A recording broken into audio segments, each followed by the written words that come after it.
World Affairs Roundup, next on International Focus. The Institute of World Affairs at UWM and Milwaukee Public Television present International Focus, a global magazine linking Wisconsin and the world.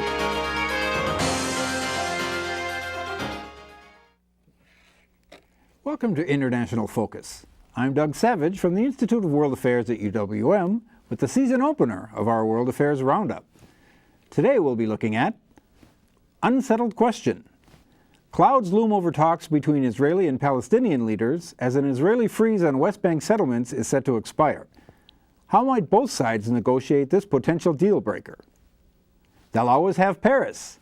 France drew harsh fire from the EU this week for its ongoing deportation of the Roma. The French Senate also overwhelmingly passed a ban on the full face covering Burka and niqab. Why are perceived outsiders galling the French government? Crisis in Kashmir. Deadly clashes between Indian security forces and Muslim protesters have once again brought the simmering situation in Kashmir to a boil. How does this pervasive conflict fit into the regional security environment? We're also debuting a new occasional series, IF Longview, in which we examine a current story through a longer lens. This week, Independent Africa. 2010 marks the 50th anniversary of independence for 17 African nations. Our panel will reflect on the various paths taken over half a century and what may lie ahead. Tanned, toned, and ready to opine once again, we're joined by our World Affairs Roundup regulars. John Katzka, a retired U.S. Foreign Service officer who has conducted public diplomacy for the Department of State on 4 continents.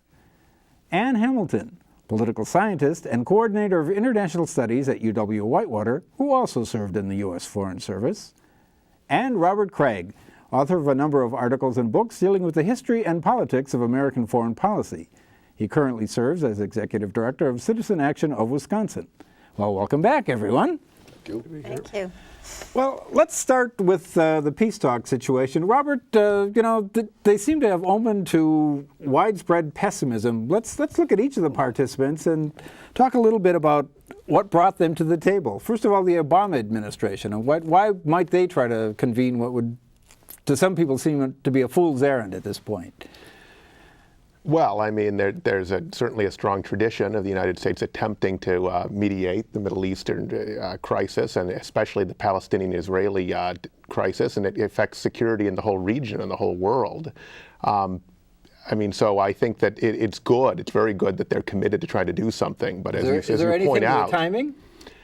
Well, I mean, from an election standpoint, you would want to do something before the 2012 elections. Not much would happen the election year of 2012 for President Obama. So really the next year is the time to accomplish something. I don't really know whether they believe they can get a peace agreement, but they certainly think they can make progress. They bring George Mitchell in, who, of course, succeeded in Northern Ireland, and so that's the hope. It does seem to be a very unpromising situation. On the Palestinian side, you don't have one of the major participants, Hamas, obviously, at all, and the participants you do have are extremely weak and have overstayed their election mandate already. So you don't even know much longer Abbas can last, and he really doesn't have the ability to make many concessions given Palestinian public opinion. And then the Israelis have a hardline conservative prime minister who has made comments that he's going to surprise everyone, but his constituency would probably rebel against him if he made major concessions. Then you have a situation where the negotiations are only taking place because of a freeze on new housing starts in the settlements, which the Israelis say are about to expire, and Abbas says he will cause them to leave the table if they do expire. And so it's hard to see what the grounds are on either side for an agreement. It's in everyone's interest to have an agreement. I think that, but this is still a death spiral, just like Northern Ireland was for a couple centuries, where it's hard to see a way out of it at this point, given who is at the table and what kind of leverage they have. So that being the case, Anne, what brings them to the table? Let's go each in turn. I mean, why would Abbas attend under those circumstances? Well, both parties, the Israelis and the Palestinians, are under a lot of pressure from the Obama administration. So, in the Obama administration President Obama came in saying he was going to make this a priority and appointed George Mitchell right away, which a lot of people thought was a very good thing to do because it signaled his commitment to trying to solve the problem. of course, he got diverted into other issues, and so hasn't been able to spend the time on this. So there is a lot of pressure from the Obama administration on both parties.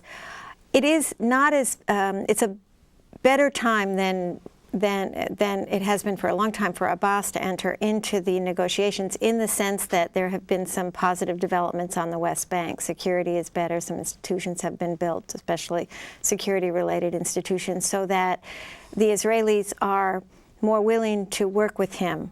But what, Rob said is true.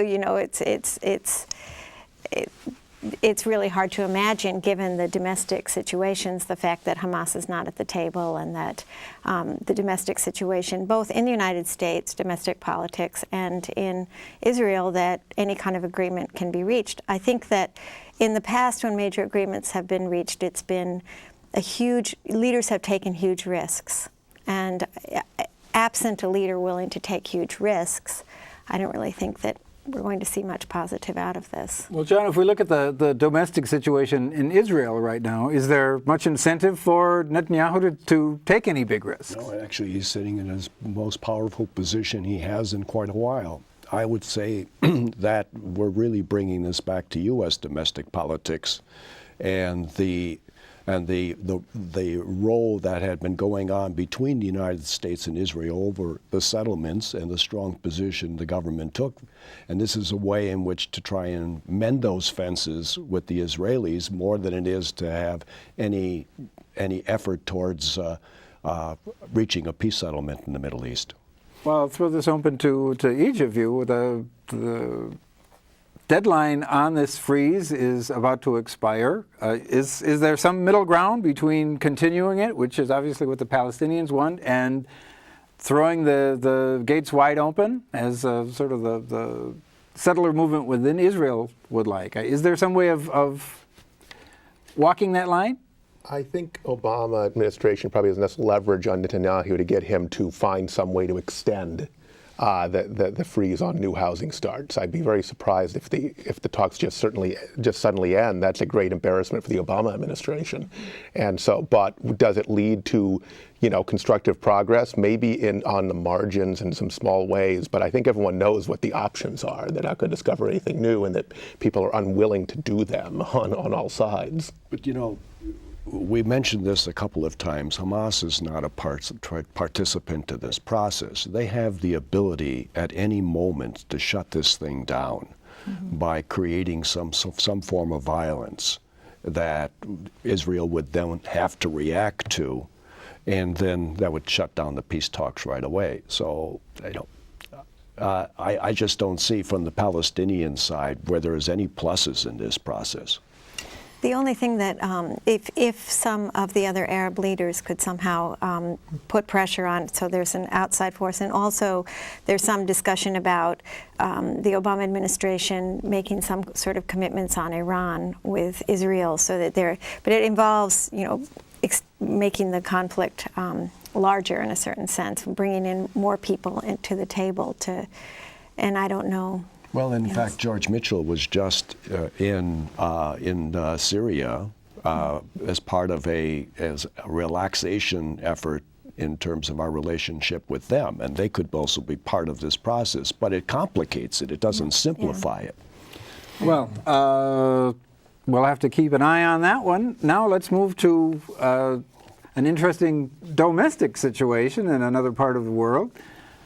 The France government is facing some serious criticism for its deportation of the Roma. And how do we read this? What's behind this policy? Is it, Mr. Sarkozy is facing a difficult election? Is this a sop to his right, or is there something deeper going on? It's funny that there's a thread in the stories that all have to do with domestic politics and the leaders running for election, and how these stories play to their domestic constituencies. But I think that the the French have been deporting the Roma over a period of time. What happened this summer was, and it's not dissimilar from the situation when the Muslim teenager was killed in the suburbs a few years ago, which set off riots. A young Roma boy was killed by the police, and that set off, a series of events that have cast a lot more light on this, and then the fact that government papers came to light showing that they were actually targeting the Roma as a group has made this very unpopular. Official statement has been it's just any kind of illegal encampments, irrespective of who's there. Right, and so it does look like it's really targeting a particular nationality. Under EU rules, they can only stay at this point in their membership in the EU. Legally, they're supposed to only be able to stay 3 months if they don't have resident permits and working permits. So that there is the argument, but it's the targeting that makes it particularly unpalatable and has raised it to this very large issue within the EU.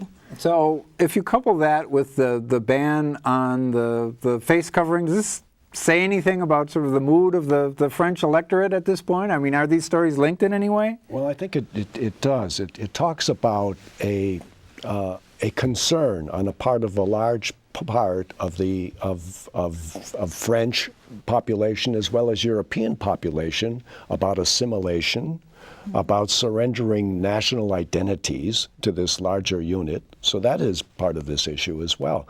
But getting back to the Roma, France had 400,000 Roma. Italy now has 170,000 Roma. Italy had been involved in a major export program for a number of years and had a serious issue with the Roma and now has much less. One comment about the Luxembourg Justice Minister's comments on this, it's easy to make comments about things when you're far away from the problem. If Luxembourg had a serious Roma issue, and basically we're talking about people who are not interested in assimilating into the host country, I think she might have thought differently about what she had said. So, Robert, does the reaction from Brussels say anything about the fragility or not of the EU generally?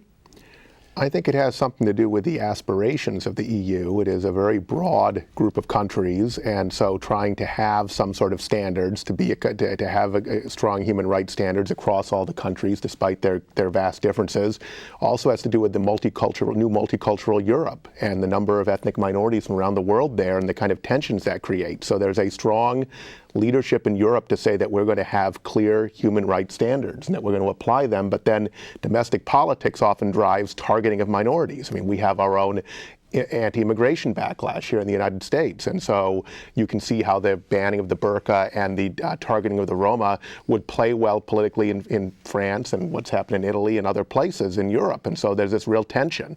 And it does speak to the question of whether or not the central authority in the EU can enforce these standards. It's fascinating that they're going after one of the largest, most powerful countries in the EU in this very public way. And so I think that, I hope that the EU is able to do this and is able to develop this kind of common idea of human rights across the whole region. It's going to be very difficult, especially with the political advantages of playing towards, the anti-minority backlash and all the tensions in each of these countries. Well, we'll be back with more after our break. I know you're eager to jump in there, John, but we'll see you soon with more International Focus. The Institute of World Affairs presents our community with a range of public programs relating to global issues, U.S. foreign policy, and the world economy. For more information about the Institute of World Affairs, call 414-229-3220 or visit our website at www.iwa.uwm.edu.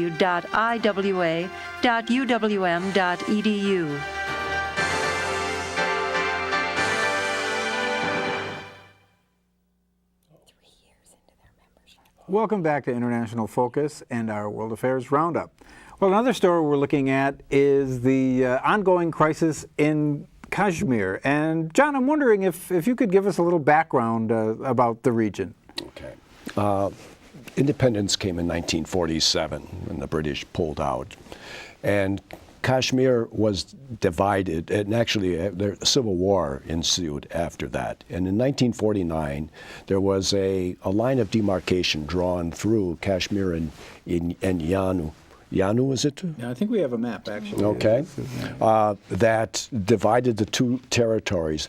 But the issue was important because 60% or more of the population is Muslim, and the person who was in charge of that region was a Hindu prince, and he sided with India. And that set up the struggle that has gone on for the last 50 years or more. And what we have seen are two wars between India and Pakistan during that time, insurgencies that have gone on. But since June, there has been a change in the dynamic. Now it is more of an indigenous uprising, unrest within Kashmir against the Indian government. And there are groups that are assembled into coalitions to try and protest against this. The Indians are much more concerned. They are willing to put more things on the table to try and address this. And of course, Pakistan is prepared to stir the pot because this is in their interest as well. Well, and how does this fit into the larger regional picture? Is there, for example, an Afghan element to this story? Well, yes. I mean, this territory, if you see from the map, borders on the Northwest Territories of Pakistan. Afghanistan is, of course, just across the border. China, there's the disputed area where there was actually a war between India and China as well, and their disputed territory there.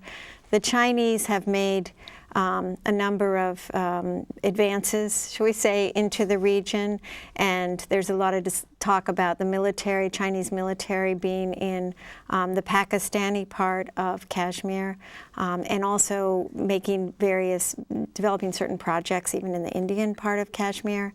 And of course, there's, that border there is so porous, so you've got the whole war on terror and the inability of the Pakistanis to control the border there along the border with Afghanistan and Kashmir. So it's in recent reports of an al-Qaeda-backed group operating out of Kashmir. So it's very important in the regional politics, and that makes it that much more difficult to solve because it's highly emotional on both sides, very, very emotional. Not to mention both sides are nuclear powers, right, after all. So, right. Well, Robert, how does this issue play out domestically for both the government of Pakistan and India? Well, I mean, Pakistan, there's great, that they can play to their popular base on this and be for, making Pakistan's rightful claim to the Kashmir. So there you have that. In India, there seems to be more of a division where you still have a lot of hardline opinion about clamping down on security, but maybe not larger, but a growing number of people who think this is not in India's interest at all. So I see India as more divided on this. It's unclear politically whether they could make the moves necessary, though, to resolve this situation without causing a backlash among people who are more hardline on it. You also have the United States putting pressure on in the Pakistani direction because they have this theory that somehow Pakistan will focus more on Afghanistan if they don't have to worry about the conflict with India. This is probably as irrational and misguided as our whole Afghan policy, the United States is, but nonetheless, that is a factor in all of this. And it misunderstands just how passionate a thing this is for Pakistan and how little role Pakistan can play in, say, fighting al-Qaeda in Afghanistan. So the problem is you have nuclear powers, and the problem is, just like in the Israeli-Palestinian situation, it's pretty hard to see that the grounds for a compromise because Pakistan would not settle for that. Both are against an independent state. Both want control of the Kashmir. I think it's in India's interest, given their economic growth, to actually go as far as possible to make this conflict go away. I do not know enough about internal Indian politics to know whether that is actually feasible in the middle term. It's probably not in the short term. Well, I wanted to leave time today to debut our new segment, IF Long View, in which we take a longer view on a story. And actually, this year is significant for a number of African nations, 17 to be exact. I think we've got a slide there, who each gained their independence 50 years ago. So I'd like to take just a minute to sort of reflect on that year and sort of the history from then to now. First of all, John, maybe you could tell us a little bit about what makes the history of the continent unique vis-a-vis particularly Europe. Well, Europe is a good place to start from because most of the colonial powers that controlled Africa were European powers. And most of them, with the Belgians probably as the biggest exception, used their power to divide and control rather than to develop these countries internally. Africa, in my view, is a prisoner of its colonial past. Its ability to be able to deal with a changing world, with a changing climate, is very vulnerable to all those conditions that are applying out there. If they have a drought in one particular region, where does that population go? The countries along the way are not interested in the influx. In the past, in Africa's past, that was porous.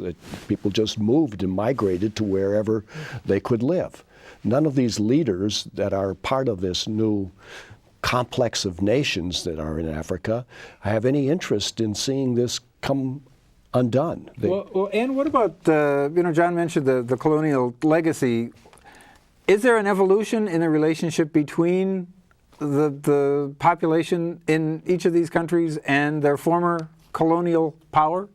Well, there's been a big evolution with globalization and the globalization of the world economy, and in particular, a very strong actor now in Africa and a number of countries, quite a few, is China, that's been investing tremendous amounts. But that brings, actually, China's been making long-term contracts with a number of countries to ensure its own energy supplies, very long-term contracts, and then going in and doing very large development projects, sort of evoke the communist era. With Chinese workers. Yes, with Chinese workers there. Mm-hmm. So it sort of takes it's almost a neo-colonial cast that there is here, because there's a resentment about that, but yet the Chinese are turning a blind eye to things that other development assistance donors might care about, like human rights.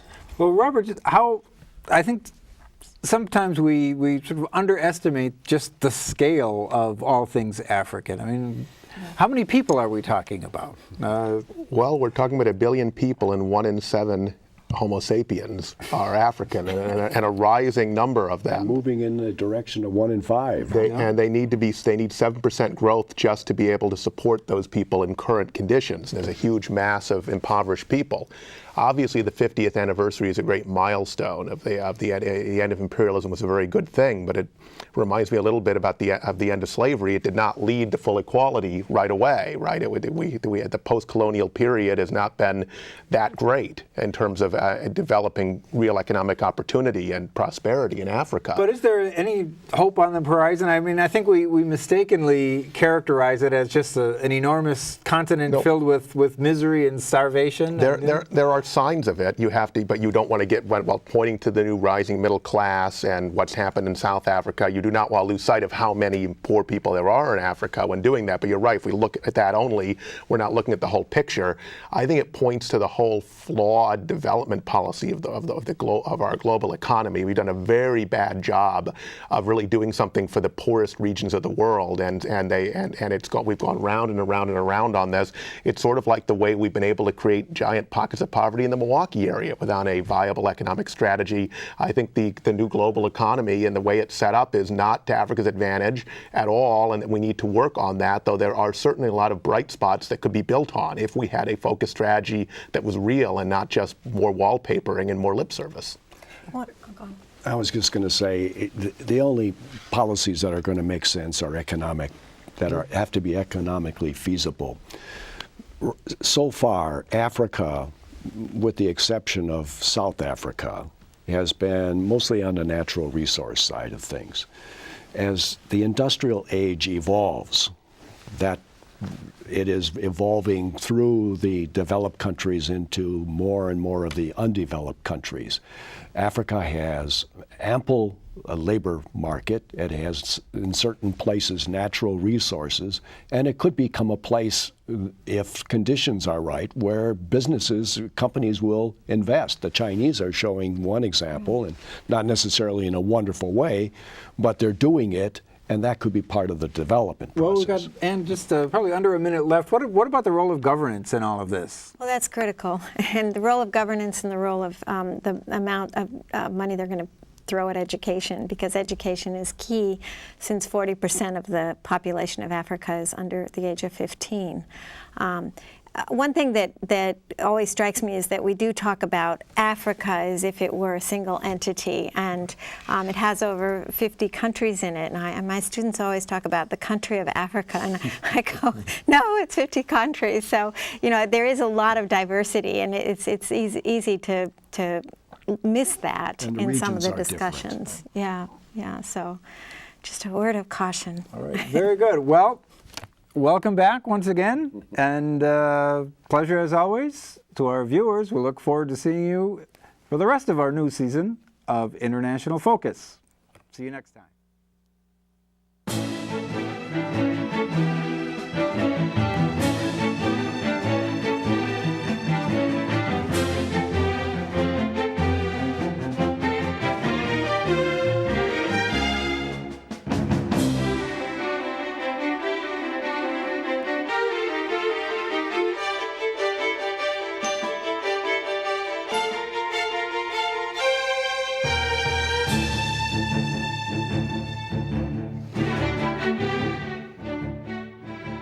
For information about the Institute of World Affairs and its many programs, or to become a member of the Institute, call 414-229-3220 or visit us at our website,